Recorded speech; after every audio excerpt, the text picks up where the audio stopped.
আমার আল্লাহ রাব্বুল আলামিন কত সুন্দর করে চমৎকার ভাবে 5 নম্বর পারা সূরাতুন নিসার ভিতরে সুন্দর করে বলে দিয়েছেন, وَمَن يُشْرِكْ بِاللَّهِ فَقَدْ حَرَّمَ اللَّهُ عَلَيْهِ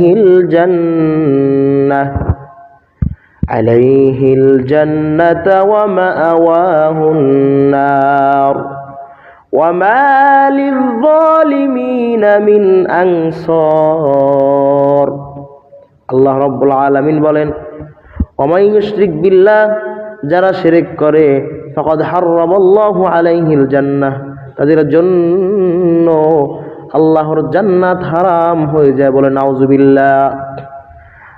আর তাদের চিরস্থায়ী ঠিকানা হয় জাহান্নাম। ওয়া মাওয়াহুন নার, তাদের ঠিকানা হয় জাহান্নাম। ওয়া মা লিয-যালিমিনা মিন আনসার, তারা সেখানে থাকবে। আল্লাহ রাব্বুল আলামিন সব পাপ ক্ষমা করে দিবেন, কিন্তু শিরকের গুনাহ আল্লাহ মাফ করবেন না। আল্লাহ রাব্বুল আলামিন সূরাতুল লুকমানের ভিতরে বলেন, ইন্নাশ শিরকা লাযুলমুন আযীম, নিশ্চয় নিশ্চয় শিরক হলো আল্লাহর সাথে জুলুম করা। আল্লাহ রাব্বুল আলামিন আমাদেরকে ভয়ঙ্কর পাপ থেকে বেঁচে থাকার তৌফিক দান করুক। সকলে বলে আমিন।